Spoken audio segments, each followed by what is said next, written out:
Can you define evil for me, please? As you believe?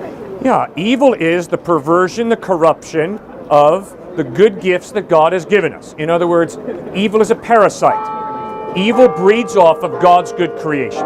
Evil is not very creative. It's simply taking sexuality, our rational minds, our bodies, and perverting them and using them in a wrong way. That's how we create evil. So does God like passively allow evil to exist as a parasite? Or could he just like pluck the parasite off and say evil no longer exists? Create utopia. Like why doesn't he control everything? Because the all-powerful God has chosen to partially limit his power by creating me with a free will. Which means if I haul back to punch him in the face, God's not going to put plexiglass there and have my fist bounce off it. Because he's given me a free will, I can follow through and smack him. That's evil, it's wrong, but because God has limited his power by giving me a free will, I can perpetrate evil, or I can feed him dinner if he's starving. Okay, so then obviously God can't commit evil acts. That's just like... Because God's character is good, God never does evil. Yes, sir. Okay, so we have free will, right? Free Given will. by God? Yep. Okay, does God have free will? Yes. Okay, so then what's preventing him from being evil? His choice. His choice, okay. His character. Why does he choose? Does he have an ego, or does he not have an ego? He has a personhood. Personhood. God is not it. God is he. Not meaning by that God has facial hair and a big biceps. Meaning by that instead that God, who is a spiritual being who does not have a body, is not an it. He has personhood, character, will. So is he like a separate thing from all of existence, or is he one and all of existence? No, you're exactly right. God is separate from him and me. He's not part of God, I'm not part of God. We are creatures created in the image of God. He's not part of God, I'm not part of God. So I've heard someone say that evil is the absence of God. Like that was another person's interpretation and take on it. And do you think that's possible, or is that in a sense, yes. In a sense, it's possible. So hell will be horrible because in hell I will be totally separated from God. So there's not going to be a party in hell because my ability to enjoy a party is a gift from God. It's the ability to be gregarious. It's the ability to connect with another person. But in hell, because I will be separated from the giver of all the good gifts that I enjoy today, it's going to be miserable. Does he prohibit giving gifts in hell? Could Satan give a gift to someone who's damned? Could Satan create a hell that's like a heaven, since God doesn't control that domain that's separate from him? How does he prohibit good things from happening in hell? How does he necessitate the need for hell to exist as a bad place if it's just separate from him and he doesn't control it? If he does control it, then isn't he part of hell in a sort of weird way? No. How do you answer that? I answer that by pointing out that if there is no hell, evil wins. What hell is the destruction of evil. And if your worldview is there is no God or there is no day of judgment, then what you have to acknowledge is too frequently evil wins. And if you take that seriously, that leads to despair, because evil wins.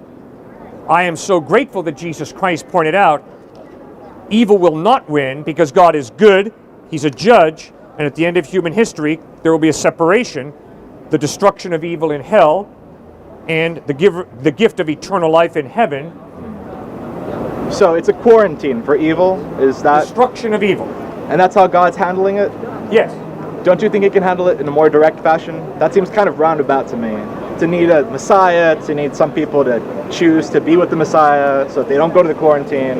Why can't he act a little more directly on evil? Because he respects your free will and my free will, and Hitler's free will, and Joseph Stalin's free will, and Mother Teresa's free will, and Gandhi's free will. He created us not as his automatons, but as human beings in his image with a free will. Okay, and then he's creating us in his image, but we're not part of God. We're Correct. Not of God. We're not God. Likeness. Yeah. Okay, that's cool. Let's go somewhere else. About the accuracy of the Bible. Yep. Seeing as Jesus died like 30 AD, thereabouts. Yep. And then Mark was starting to write his thing 50 AD, 20 years later. Right. The earliest version of Mark, we don't have the original, right? Correct. We don't have the original. It's like around 200 AD. So there's 150 years or so of people copying it down. Right. And then let's say Mark lived in like Rome for instance, there's a 90% illiteracy rate in Rome. So like 10% of the population knows how to read and can kind of handle language. And there's even like a little side story that somebody proved sainthood of this one guy because he was able to read a book without speaking out loud. So people didn't have a grasp on language back in those days. Having said that, how are you going to have faith that it's accurately copied, the Bible, from those 150 years? There's obviously mistakes that could happen. There's this guy, his name is Bart Ehrman, and he's like the main guy. You've probably heard of him. I debated Bart. Have you? Did he win? UNC Chapel Hill.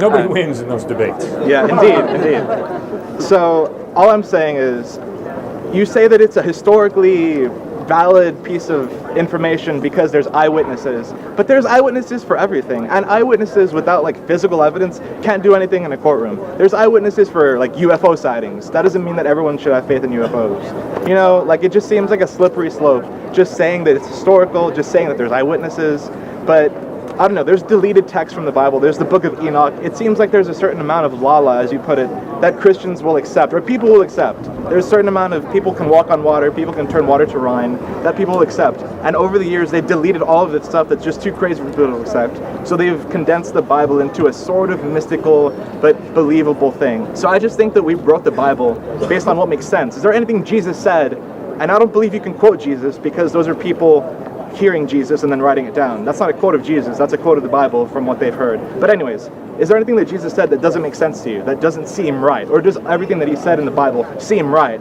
And is that because he's right and you're inherently right? Or is that because he's of your image and not the other way around? And you believe that you're of his image, but really human society generated the Bible, generated a sense of morality as a sort of technology just so everyone can be in consensus with one another and not kill each other left and right. And that system creates a political machine that can govern, and that's stable, and that's why religion exists.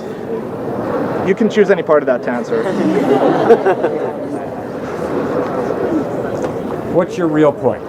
My real point is, I don't think there's one path to God. That seems like as long as you believe you're going to heaven, then you're going to heaven. If you killed someone and you feel terrible about it, and you feel like you're in hell on earth, then you'll probably go to hell because you convinced yourself to do that. But I just don't see how, as a Christian who believes in a loving God, you could think that people that don't accept Christ, knowingly, aware of Christ, and still don't accept that, I don't see how that can go to how they should go to hell. I don't see how anyone should go to hell. Exactly. That's what I'm talking about, really. Yeah.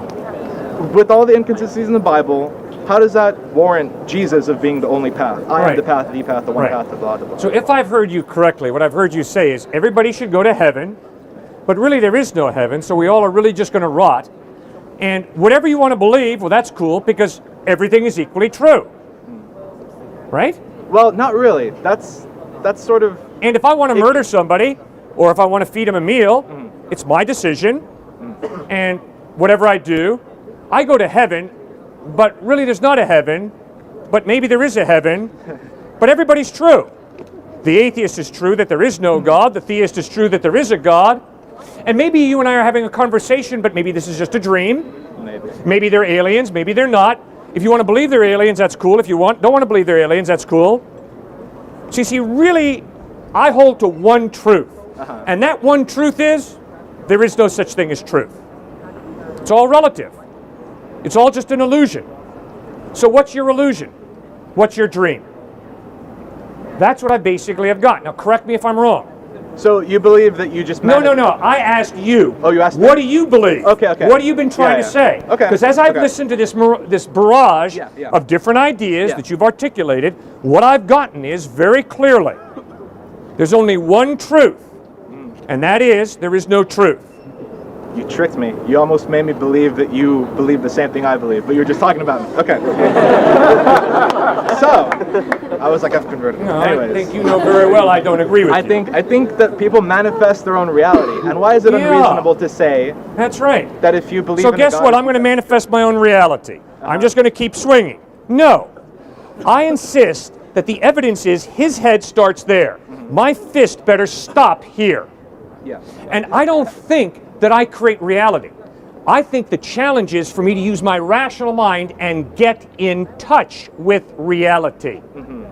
And for me to say, oh, the atheist and the Muslim and the Christian all believe the same thing, is not only disrespectful to the Muslim and the Christian, it is a flight into la-la land, I sir. agree with that. I don't It believe is that a they real believe the same flight thing. into it. Yeah. And for me to say that the Muslim and the atheist are saying the same thing is so disrespectful, I would never go there in a zillion years. I just believe they're following their own path, and that's helping them. And if they feel that they're being helped, then they're doing something right. If you feel like you're hurting yourself, like you're psychotic and you need help, then don't keep doing that. Do what's going to make you feel better. And if the date rapist says, I have a very high testosterone level, and therefore, ladies, I got to rape you in a date context from your worldview, whatever floats your boat, Jack, go right ahead.